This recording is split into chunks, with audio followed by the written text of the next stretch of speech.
সূচের শেষে একটি ছিদ্র থাকে যার দ্বারা আমরা এই সুতো পরাতে পারি, আর তারপর সূচের সাহায্যে এই সুতো দিয়ে বস্ত্র সেলাই করা যায়। কিন্তু যদি সুতোটা সোজা করে ধরা না হয় তাহলে সূচে কখনো এই সুতো পরানোই সম্ভব নয়। যদি এতে কোনো গিঁট পড়ে তখন তা কখনোই এই ছিদ্র দ্বারা প্রবেশ করা সম্ভব নয়। ঠিক এইভাবেই যদি আপনি কারোর জীবনে প্রবেশ করতে চান, কারোর অন্তরে প্রবেশ করতে চান, তাহলে আপনাকেও সহজ থাকতে হবে। এতে কোনো গিঁট থাকলে চলবে না, অর্থাৎ মনে যাতে কোনো মালিন্য না থাকে, যেন কোনো কুচিন্তা না থাকে। যদি এসব থাকে তাহলে আপনি কখনো কারোর জীবনে প্রবেশ করতে পারবেন না। আর যদি কোনোভাবে আপনি প্রবেশ করেও যান তাহলে তার মনে ঘর করতে পারবেন না। নিজেকে এই সুতোর মতন করে তুলুন, সহজ। মনে যেন কোনো কুচিন্তা না থাকে, সবার প্রতি যেন সদ্ভাবনা থাকে, শুভ চিন্তা থাকে। এমনটা করতে থাকুন। এমন একটা দিন আসবে যেদিন এই সমস্ত সংসারের ব্যক্তির মনে আপনি বাস করবেন, আর তখন এই মন প্রসন্ন হয়ে বলবে, রাধা রাধা। বন হলো আমাদের সবারই প্রিয়। সেখানকার সৌন্দর্য, শান্তি, সেখানকার পরিবেশ আমাদের সকলের ভালো লাগে, এবং সেখান থেকে আমরা কাঠ পাই, যা সংসারে, আমাদের জীবনে আমাদের খুব সহায়ক হয়ে ওঠে। এর দ্বারা আমরা অনেক কিছুই প্রাপ্ত করতে পারি, অনেক বাদ্যযন্ত্র আমরা লাভ করতে পারি। এর অনেকভাবে প্রয়োগ সম্ভব। কিছু কাঠ অত্যন্ত সুগন্ধি হয় যা আমরা ঈশ্বরকে নিবেদন করি, যেমন চন্দন। এবার ভাবুন, একজন অসাবধানী ব্যক্তি, তার হাত থেকে ছোট্ট একটা আগুনের ফুলকি যদি সেখানে পড়ে তাহলে তা সমগ্র বনকে ভস্ম করে দিতে পারে। আর যখন এই আগুন ছড়িয়ে পড়ে তখন তা কাউকে রেহাই দেয় না। অন্য বৃক্ষকে নয়, পাতাকে নয়, ফলকে নয়, কাঁটাকে নয়, কাউকে নয়, পথে যাকে পায় তাকেই ভস্ম করে দেয়।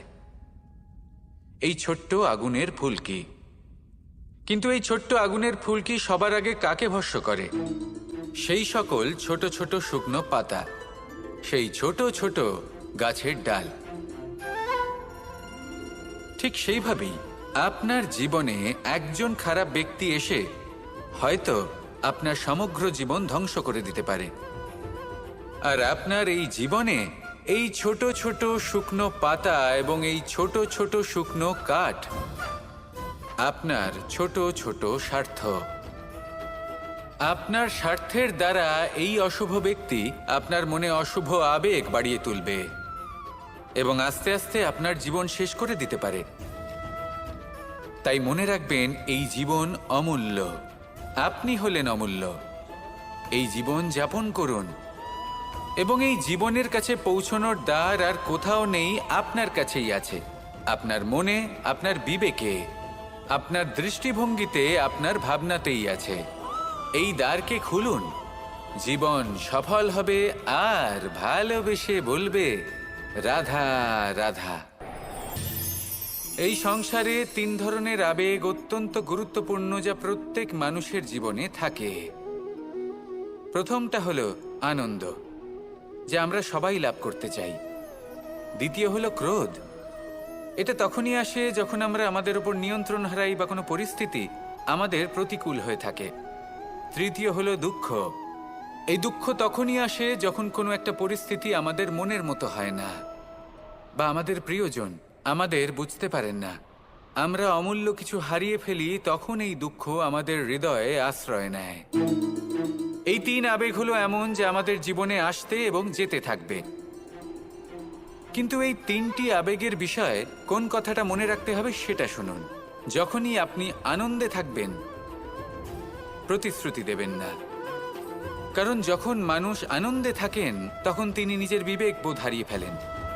দ্বিতীয়ত, যখনই আপনি ক্রুদ্ধ হবেন, উত্তর দেবেন না, কারণ ক্রোধের বশে যে উত্তরই দেবেন সেটা শুভ হবে না। তৃতীয়ত, যখনই আপনি দুঃখী থাকবেন, কোনো সিদ্ধান্ত নেবেন না, তখন নিজের মনের ওপর, নিজের কর্মের ওপর, নিজের উপর নিয়ন্ত্রণ রাখতে চেষ্টা করুন। যদি এই 3টি আবেগের ক্ষেত্রে এই জিনিসগুলো মনে রাখেন তাহলে জীবনে কখনো আক্ষেপ করবেন না। আসুন আমার সাথে ভালোবেসে বলুন, রাধা রাধা। আমাদের মধ্যে বেশিরভাগ মানুষ কোনো না কোনো মহাশক্তির উপস্থিতিকে বিশ্বাস করেন। আমরা মনে করি যে এ হলো সেই মহাশক্তি যার প্রভাব, যার কৃপা চিরকাল আমাদের উপর বজায় থাকে। আমাদের কর্মের ওপর, কর্মফলের ওপর চিরকাল তার দৃষ্টি থাকে। আমাদের মধ্যে কেউ একে ঈশ্বর মনে করেন, কেউ বা প্রকৃতি মনে করেন, বা কেউ কোনো গৃহপালিত পশুর মধ্যে মহাশক্তির দর্শন লাভ করেন, বা কেউ কোনো বস্তুর মধ্যে। প্রত্যেকের নিজস্ব বিশ্বাস আছে, কিন্তু সেই শক্তির থেকে আশীর্বাদ লাভের জন্য বা কোনো ইচ্ছে পূরণের জন্য আমরা কখনো না কখনো মন্দিরে যাই। এই মন্দির শব্দের সূত্রপাত কিভাবে, আগে সেটা বুঝে নেওয়া যাক। মন্দির এই শব্দের আরম্ভ হলো মনের দ্বারা। কিন্তু বেশিরভাগ মানুষ যখনই মন্দিরে যান কোনো ইচ্ছে পূরণের জন্য বা ইচ্ছে পূরণ হওয়ার পরে ধন্যবাদ দেওয়ার জন্য, তখন তিনি শুধুমাত্র শারীরিকভাবে সেখানে উপস্থিত থাকেন। তার মন তো সাংসারিক কাজের মধ্যেই ঘোরাফেরা করতে থাকে, তাই না? তাহলে বলুন, এর অর্থ কি? যদি আপনি মন্দিরে নিজের মনকেই না নিয়ে যান, তাহলে তার কি লাভ হবে? মন্দিরে গিয়ে নিজের মনকে ঈশ্বরের চরণে পূর্ণরূপে সমর্পণ করুন। নিজের মন থেকে ঈশ্বরের আরাধনা করুন, আর এই মন থেকেই বলুন রাধা রাধা। মানুষ শুধুমাত্র দুই ধরনের ব্যক্তির সামনেই নত হন। একজন হলেন তিনি যাকে তিনি সম্মান করেন, আর আরেকজন যাকে তিনি ভয় পান। এবার কোনো ব্যক্তি যদি আপনার সামনে নত হন, তাহলে তার পেছনের কারণ কি? আপনার প্রতি সম্মান নাকি আপনার প্রতি ভয়? সেটা আপনাকেই বুঝতে হবে। যদি আপনি এমন মনে করেন যে তাতে কি যায় আসে, ভয় হোক বা সম্মান, কেউ আমার সামনে নত তো হচ্ছেন, যদি এটা আপনার চিন্তা ভাবনা হয়, তাহলে আপনাকে মনে করিয়ে দিই, এই সময় বদলাতে বেশি সময় লাগে না। আজ যে ব্যক্তি আপনাকে দেখে ভয় পাচ্ছে, কাল এই ভয়ের সমাপ্তিও ঘটতে পারে। আবার এমনও হতে পারে যে তার কাছে অত্যাধিক শক্তি চলে এলো। অনেক কিছুই হতে পারে।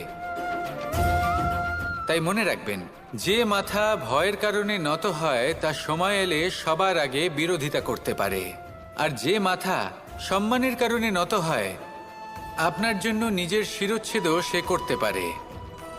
তাই সকলকে আপন করে নিন, কিন্তু ভয় প্রয়োগ করে নয়। কর্ম করুন এবং সম্মান অর্জন করুন। শুধু এটাই করুন, আর আমার সাথে ভালোবেসে বলুন রাধা রাধা। কথায় আছে যে স্বপ্ন এবং লক্ষ্য হলো একটি মুদ্রারই দুটি দিক। যতক্ষণ না স্বপ্ন দেখছেন, ততক্ষণ বুঝবেন কি করে আপনার লক্ষ্য কি? স্বপ্ন দেখে যদি নিজের লক্ষ্য বুঝতে পারেন, সেটা পেতে চান, তবেই সেটা লাভ করতে পারবেন। কিন্তু স্বপ্ন এবং লক্ষ্য এই দুইয়ের মধ্যে একটা ভারসাম্য রয়েছে, যেটা বজায় রাখা প্রয়োজনীয়। একে আমরা বলে থাকি পরিশ্রম। দেখুন, যদি আপনি স্বপ্ন দেখতে চান, তাহলে পরিশ্রম ত্যাগ করে নিদ্রা লাভ প্রয়োজন। কিন্তু যদি আপনি লক্ষ্য লাভ করতে চান, তাহলে আপনাকে নিদ্রা ত্যাগ করে পরিশ্রম করতে হবে। তাই আলস্য ত্যাগ করুন এবং সিদ্ধান্ত নিন যে আপনি কি চান। আপনার জীবনের এই তুলাদণ্ডে স্বপ্নের পাল্লা ভারী হওয়া প্রয়োজন নাকি লক্ষ্যের? আমার মতে এই দুইয়ের মধ্যে যদি ভারসাম্য বজায় রাখেন, তবে পথ নিজে থেকেই সামনে আসবে। শুধু সেই পথে অগ্রসর হতে থাকুন এবং আমার সাথে ভালোবেসে বলুন রাধা রাধা। বস্ত্র আমাদের সকলের প্রিয়। এটা আমাদের জীবনযাপনের জন্য প্রয়োজনীয়। আমরা সবসময় চেষ্টা করি সেই বস্ত্র পরতে যা পরলে আমাদের দেখতে ভালো লাগে। কিন্তু কখনো এই কথা ভেবে দেখেছেন যে কিছু বস্ত্র যদি স্বচ্ছ হয়, তাহলে তা পুরনো হলেও দেখতে ভালো লাগে? ঠিক তেমনই, যেমন কোনো খাবার যদি মশলাদার না হয়, অত্যন্ত সুস্বাদু নাও হয়, কিন্তু যদি তা গরম হয়, টাটকা হয়, তাহলে খেতে ভালোই লাগে। ঠিক সেইভাবেই যদি কোনো ব্যক্তি সুন্দর নাও হয়, কিন্তু তার কথা খুবই মধুর হয়, তাহলে সেই ব্যক্তি সকলের প্রিয় হয়। কোনো ব্যক্তি যদি ধনবান নাও হন, কিন্তু তিনি যদি গুণী হন, তাহলে এই সংসারে সম্মান লাভ করেন। সেই জন্য কখনো এই বিষয়ে দুঃখ পাবেন না যে আপনার কাছে ভৌতিক স্বাচ্ছন্দ্য নেই। আপনার কাছে সব থেকে বড় বস্তু, সব থেকে মূল্যবান বস্তু যেটা আছে, সেটা হলো আপনার আত্মা, আপনার মন, আপনার বিচারধারা, আপনার গুণ, আপনার কথা। এগুলো সবসময় শুভ রাখুন এবং সবসময় নিজের সাথে রাখুন। এই জীবন সফল হবে এবং প্রেমময় হয়ে বলে উঠবে, রাধা রাধা।